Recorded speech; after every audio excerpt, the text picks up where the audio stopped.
Akiva, il étudie la Torah en public, malgré tous les décrets des Romains, comme Papus Ben Yehudi, il a posé la question, pourquoi tu fais ça? Pourquoi tu mets ta vie en danger?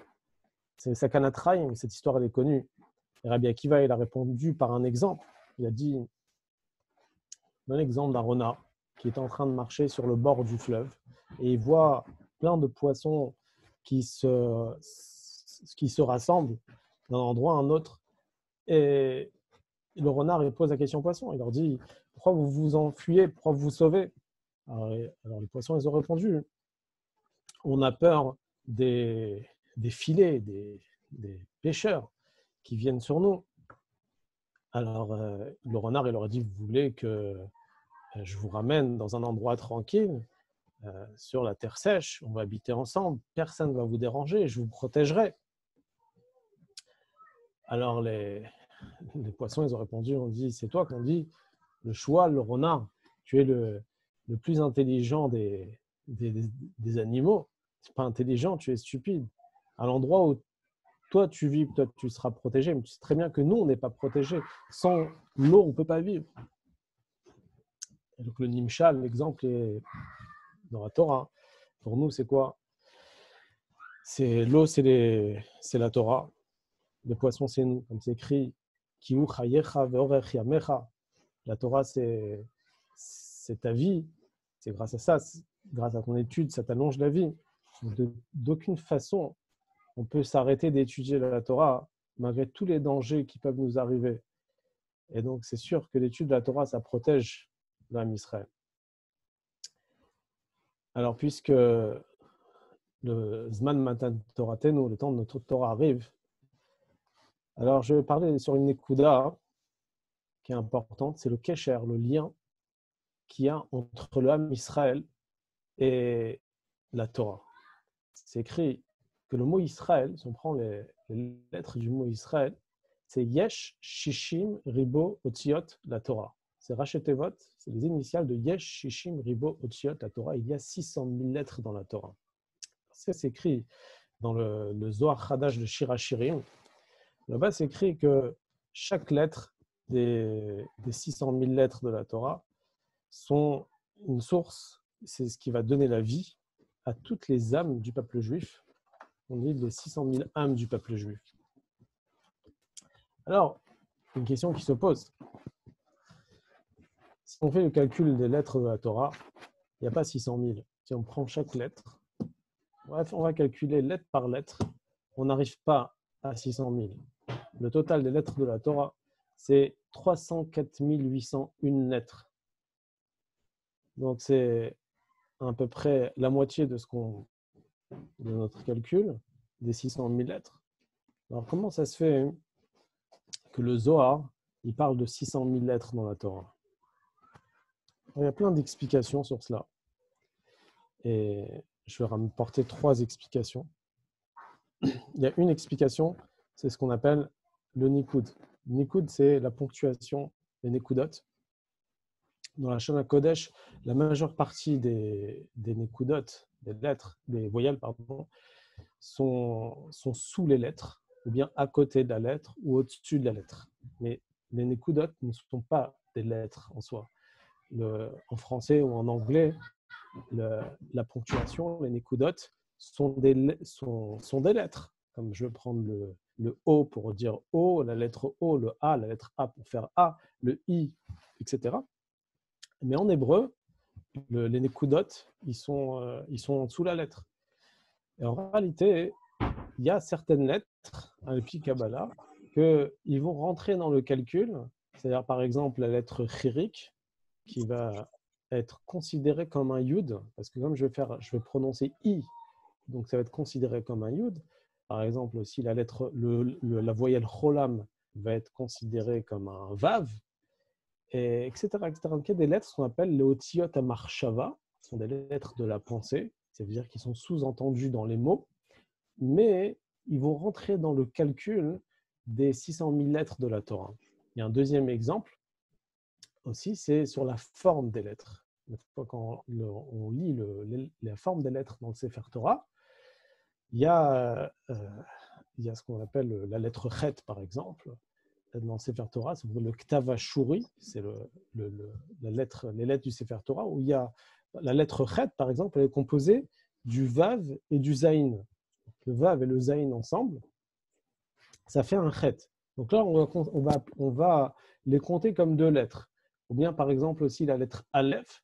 Si je prends la lettre Aleph, je vais prendre la partie supérieure de la lettre, c'est un Yud. La partie inférieure, c'est un autre Yud. Celle du centre, c'est un Vav. Et ça va former une lettre.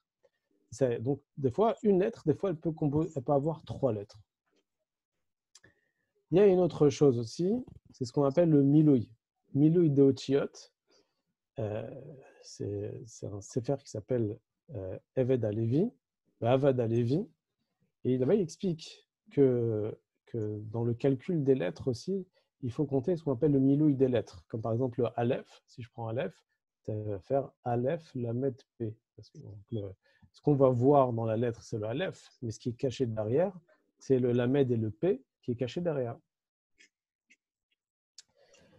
Donc, ça, c'est le premier point que je vais expliquer, car en réalité, même si on dit qu'il y a 304 000 lettres, mais si on calcule, il y a un sefer qui explique exactement chaque lettre du sefer Torah, on arrive au compte de 600 000.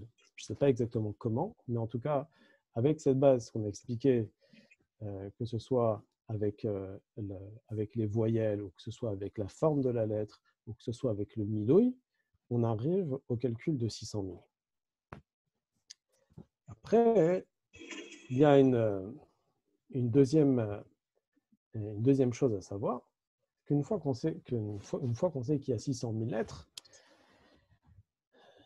le peuple juif, il est plus que 600 000.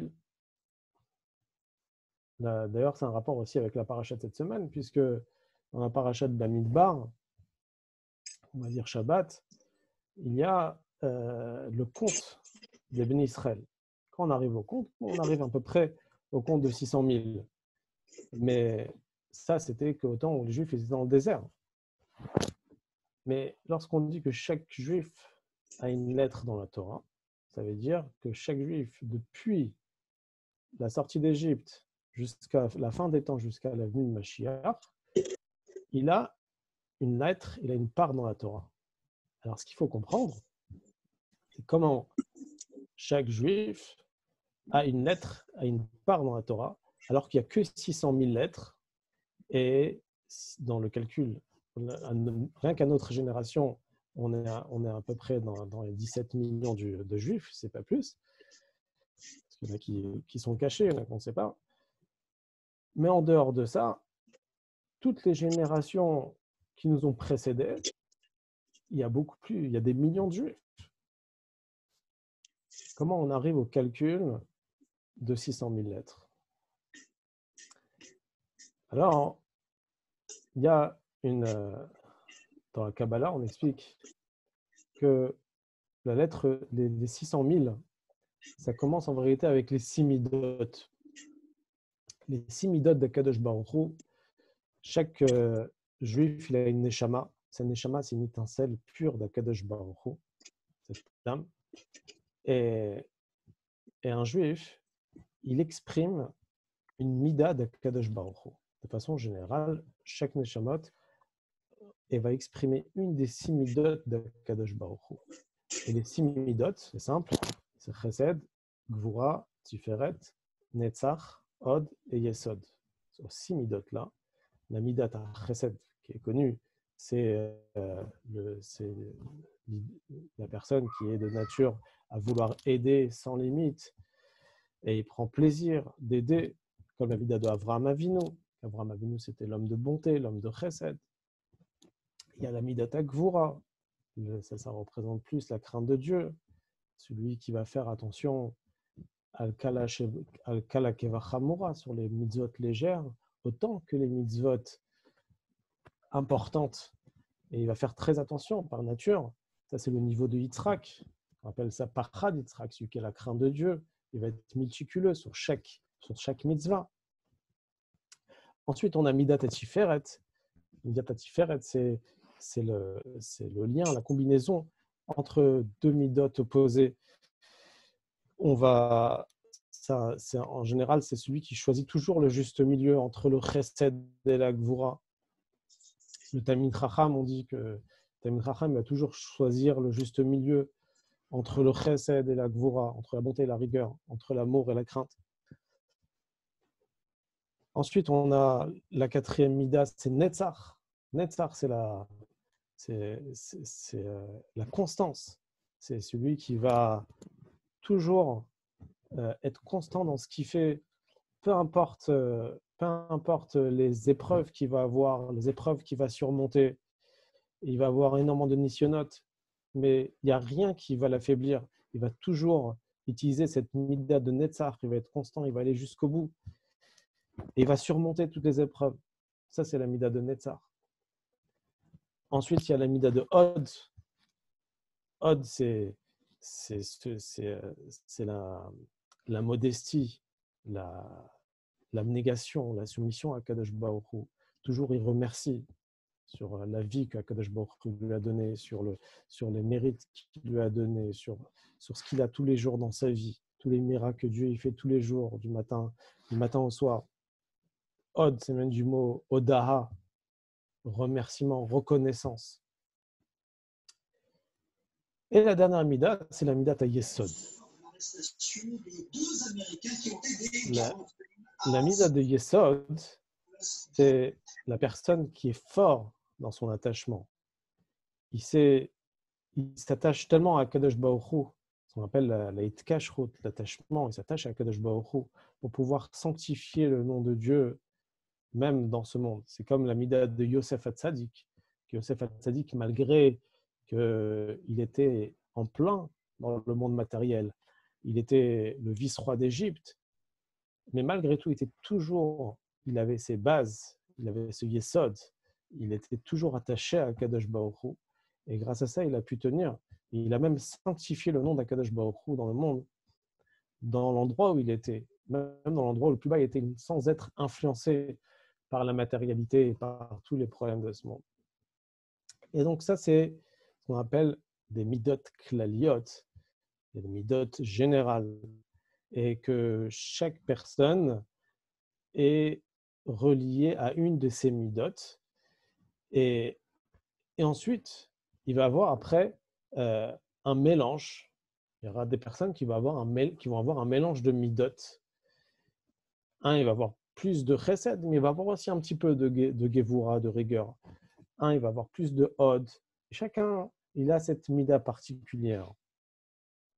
Et après, on peut arriver à un chiffre illimité, en Sophie. Si on va prendre, par exemple, on va prendre les couleurs. Rien qu'avec 3 couleurs, on peut faire à l'infini, on peut faire des couleurs. Je prends la couleur rouge, jaune et bleu. Et avec ces 3 couleurs, si je les mélange, je peux faire des milliers de couleurs. On peut voir nous-mêmes sur les ordinateurs combien de couleurs on peut avoir juste avec ces 3 couleurs. On va faire le mélange de ces couleurs. Et ça, c'est le mashal, mais dans le nimshal, dans la métaphore,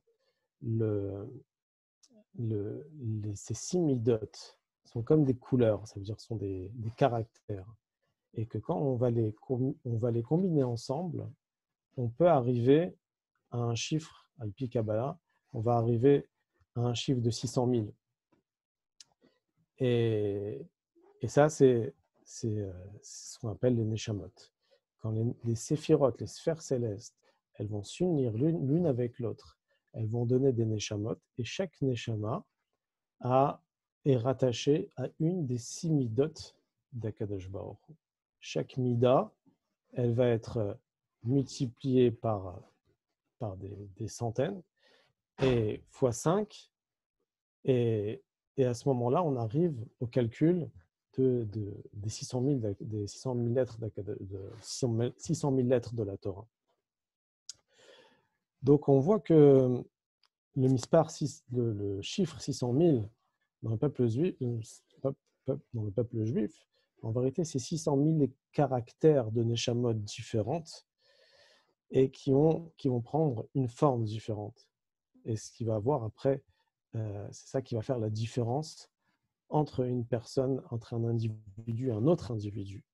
Et tout ensemble, ça forme le Ham Israël. Il y a un petit Lechaim. On va continuer. S'il y a des personnes qui veulent réagir. Lechaim, Lechaim. Chaim Tovim ul Shalom. Chaim, Chaim, Ibracha. Chaim, Chaim, Ibracha. Alors, il a fait. Il y a un mamar du Admour Azaken qui va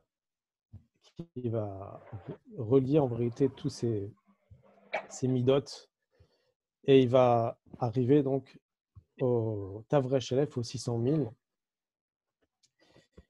Et là, maintenant, on revient à la question qu'on a demandé tout au départ. Concrètement, nous avons plus de 600 000 juifs.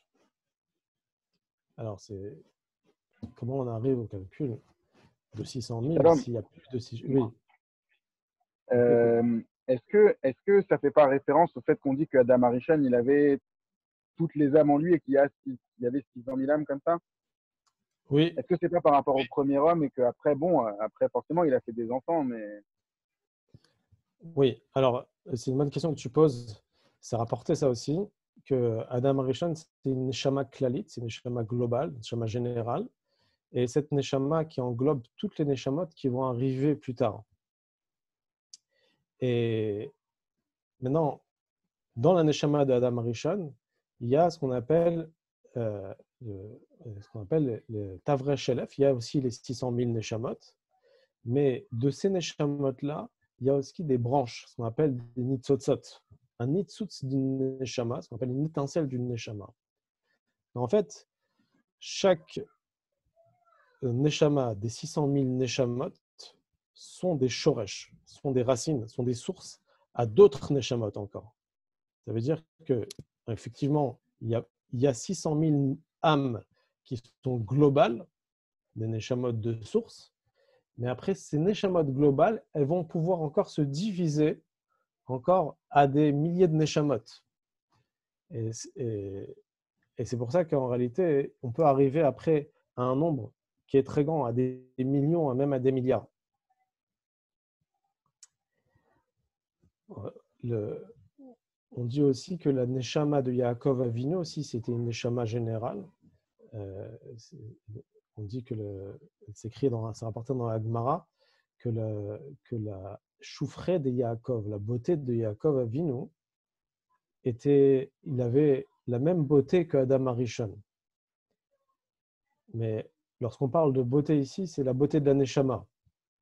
C'est-à-dire que la neshama de Adam Arishon, qui était une neshama globale, celle de Yaakov Avinu aussi, c'était une neshama globale qui englobe aussi toutes les neshamot qui allaient arriver dans la génération future.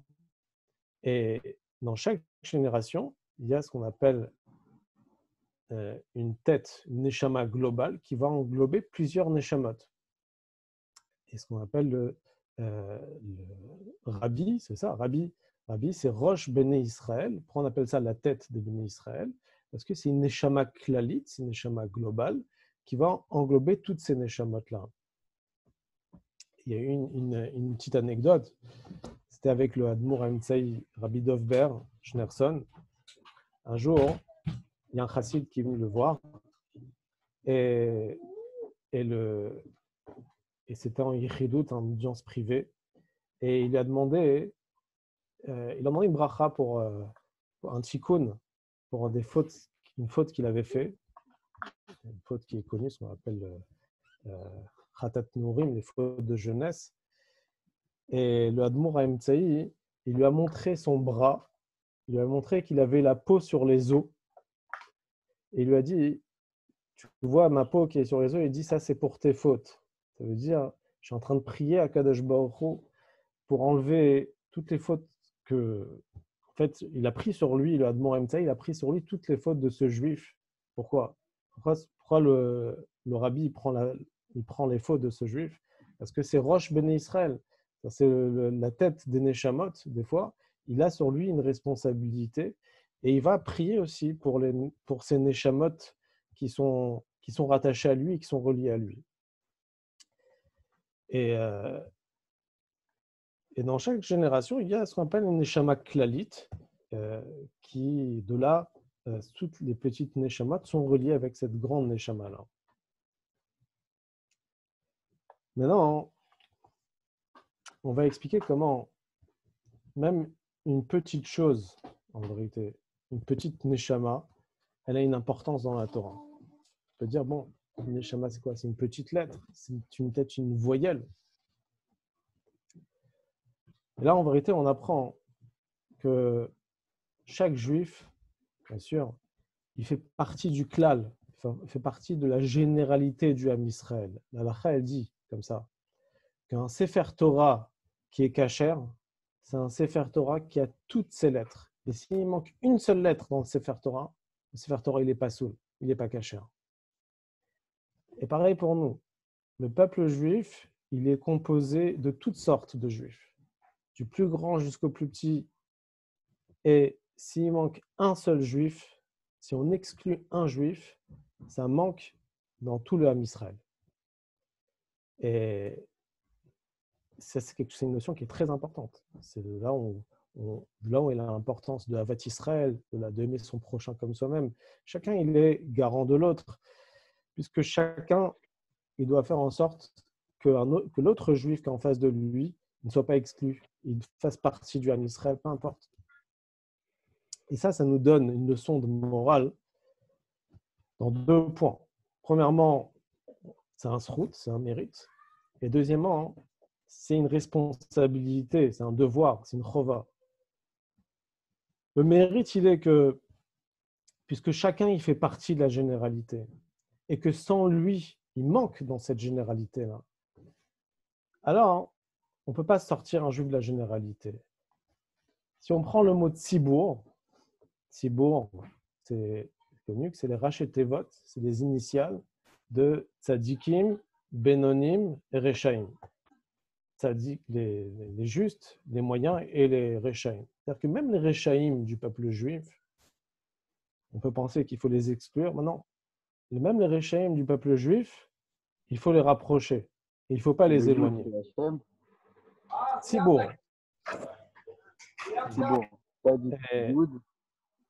Tzadik, non, il n'y a pas de Yud. Tzadik, Bet, Vavresh.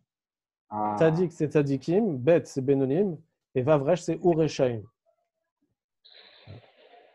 Et la Gemara, elle dit que chaque Ta'anit, chaque jeune, où il n'y a pas des pochés Israël, il n'y a pas un fauteur du peuple juif, ce n'est pas considéré un jeune.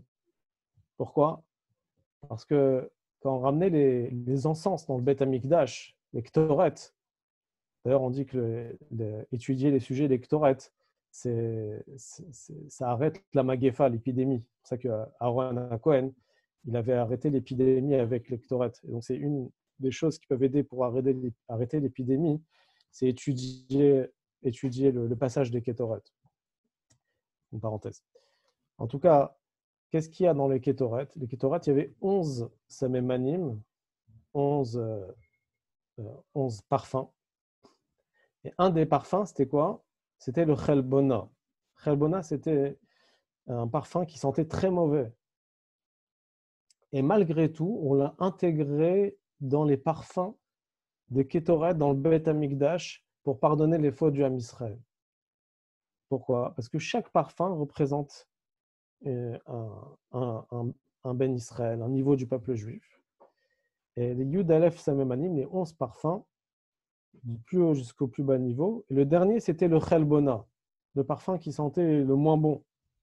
Et malgré tout, il fallait l'intégrer. Et quand on l'intégrait dans les Kétoret, ça faisait une odeur magnifique, jusqu'à tel point que la Gemara elle dit que les femmes de Jérusalem, de Yerushalayim, elles n'avaient pas besoin de se parfumer grâce au parfum des Kétoret qui sortaient du Beth Amikdash et qui se répandaient dans tout Jérusalem, dans tout Yerushalayim.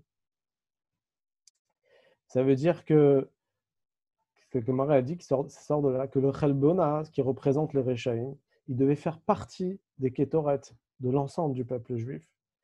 Et c'est pour ça que la moralité et comme Hillel Azaken nous a appris, Eve mitalmidav shel Aaron fait partie des élèves de Aaron, Oev Shalom, Vorodev Shalom, Oev et Abriot, Mekarvan la Torah.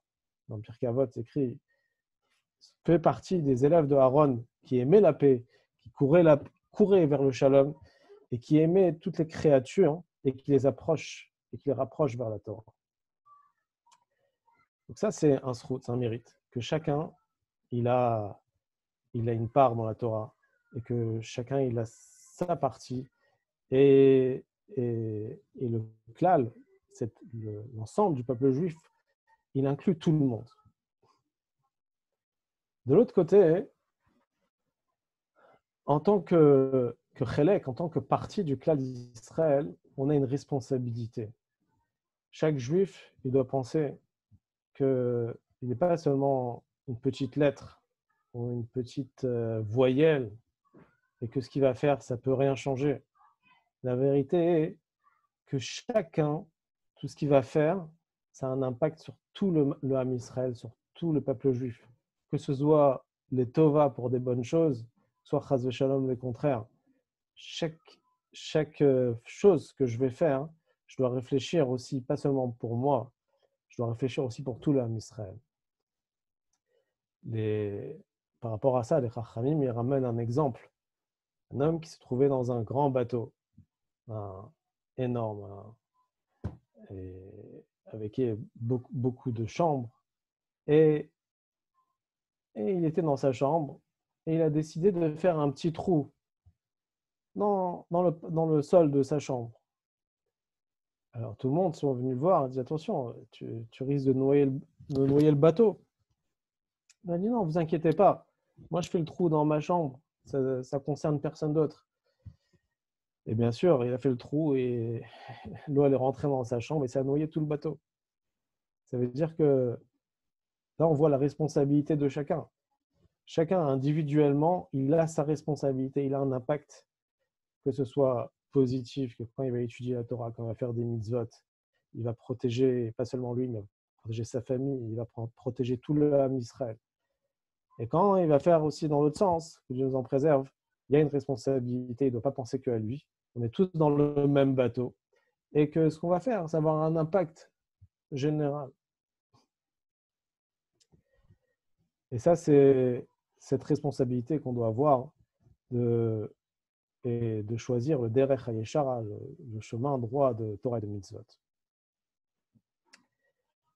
Et là, on voit aussi, de l'autre côté, on voit comment le Sefer Torah nous apprend aussi dans l'autre sens, que chaque juif a une place individuelle dans la Torah. La Halakha, elle dit comme ça, que chaque lettre du Sefer Torah, il doit être entouré d'espaces vides, de parchemins. Ça veut dire que s'il y a une lettre qui touche l'autre dans un Sefer Torah, tout le Sefer Torah, il est pas caché, il n'est pas saoul.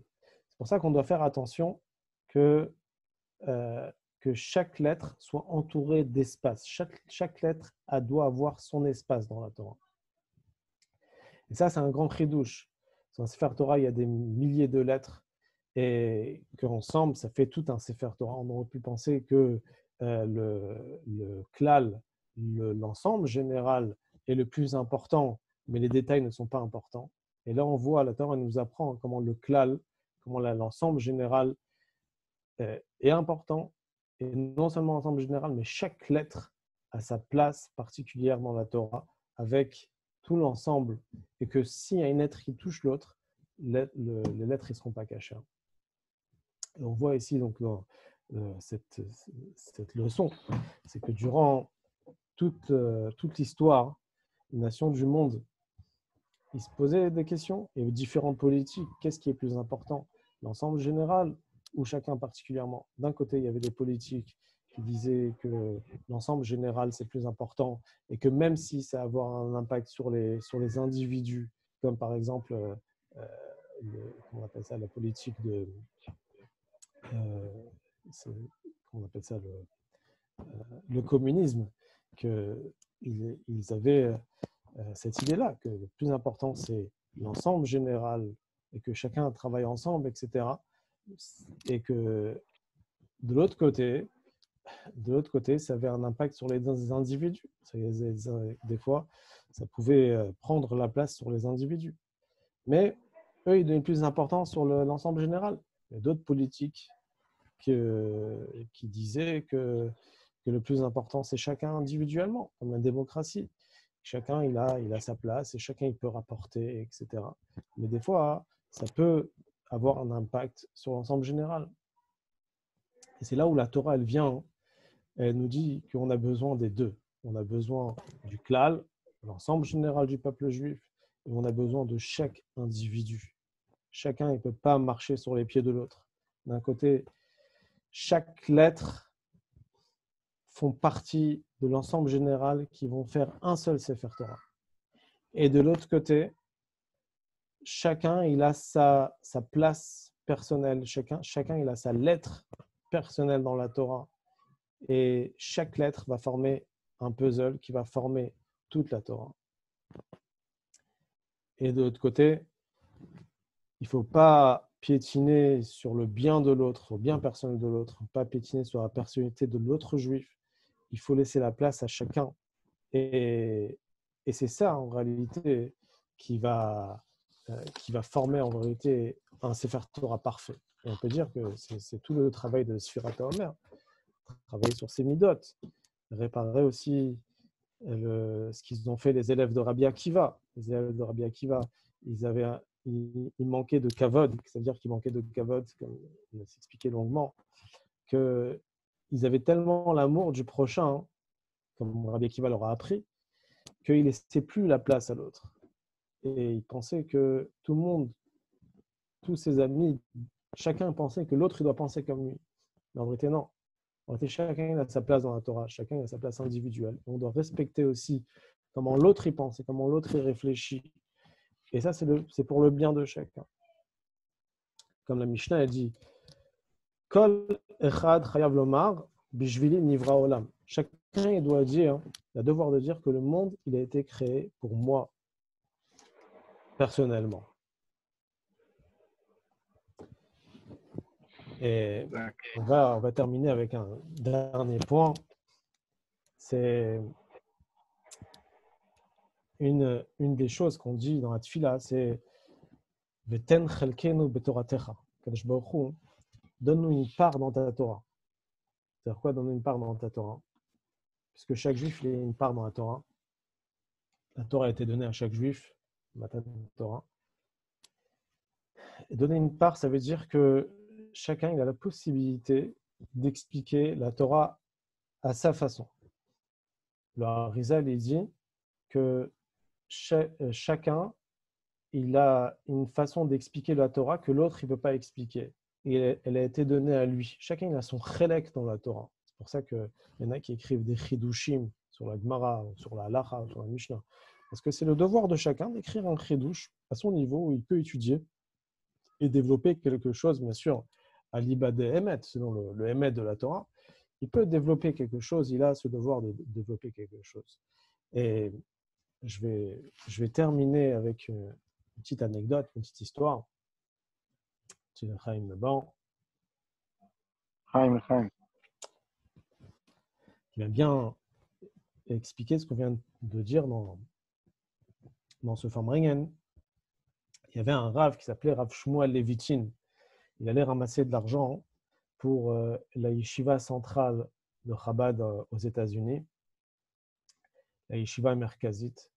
Et un jour, il a parti rencontrer un juif qui avait abandonné le chemin de la Torah et des mitzvot. Et il est parti pour l'influencer à garder, à respecter le Shabbat. L'autre a répondu, il a dit, moi je ne suis plus dans les inyanim, ça y est, je suis loin de tout ça. Alors Rav Shmuel lui a expliqué que chaque juif, c'est une lettre dans le Sefer Torah. Alors c'est possible que cette lettre, elle soit un peu affaiblie ou elle s'est un peu effacée, mais chacun, il a sa place dans la Torah. Ensuite, quand Rav Shmuel il est retourné aux États-Unis, il est parti répéter ce qu'il a dit à ce juif. Il est parti répéter au Rabbi Yosef Yitzhak. À l'époque, c'était Rabbi Yosef Yitzhak Schneerson, c'était le rabbi précédent. Et il lui a raconté ce qu'il lui a dit. Le rabbi précédent, il n'était pas du tout satisfait de sa réponse. Et il lui a dit, un juif, c'est pas comme une lettre, comme de l'encre qui peut s'effacer dans le Sefer Torah. Mais un juif, c'est comme une lettre qui est gravée dans la pierre. C'est pour ça que à Matan Torah, Dieu il a donné les luchot, les tables de la loi, c'était gravé, les lettres étaient gravées dans la pierre. Quand c'est gravé dans la pierre, la lettre, elle ne peut jamais s'effacer. La seule chose qu'il peut avoir, c'est un peu de poussière. Et cette poussière, au fur et à mesure, on peut l'enlever. Et la lettre, elle sera toujours là, elle va continuer à briller. Mais un juif, il ne peut jamais être effacé du peuple juif, Chas v'Shalom. Il est toujours là, il a toujours sa place dans la Torah. Et Be'ezrat Hashem, en faisant attention à la place de chacun, à la place de l'autre, on ramènera très prochainement Mashiach avec Avat Israël, l'amour du prochain, comme doit se faire. L'chaim, l'chaim. Hazak ou Baruch. Hazak. Les amis, si vous avez des questions, des besoins, c'est maintenant, c'est le moment. Sinon, envoyez-les en privé, Be'ezrat Hashem. Merci beaucoup. J'ai raté 2-3 minutes du cours, donc. Tu pourras le revoir. Tout sera remis en direct, évidemment, sur notre chaîne YouTube, Atid Israël, dans l'onglet Forbringen, sur l'épisode 3. Et également, vous pourrez le revoir sur la page Merkaz Atid Israël. N'hésitez pas, vous l'aurez du début à la fin si vous avez manqué un morceau. Merci encore, Shalom. J'arrête de Avec suite. plaisir. Chag Sameach et une bonne fête de Shavuot. Bonne fête de Shavuot. Merci beaucoup, Shalom. Que Dieu te bénisse. Que tu puisses, si tu veux, faire pour des milliers de personnes. Amen. Amen. Amen. Chazak Bonne fête, les amis. des bonnes nouvelles. À la semaine prochaine pour le prochain Forbringen. Bezrat Hashem. À la semaine prochaine. Bye.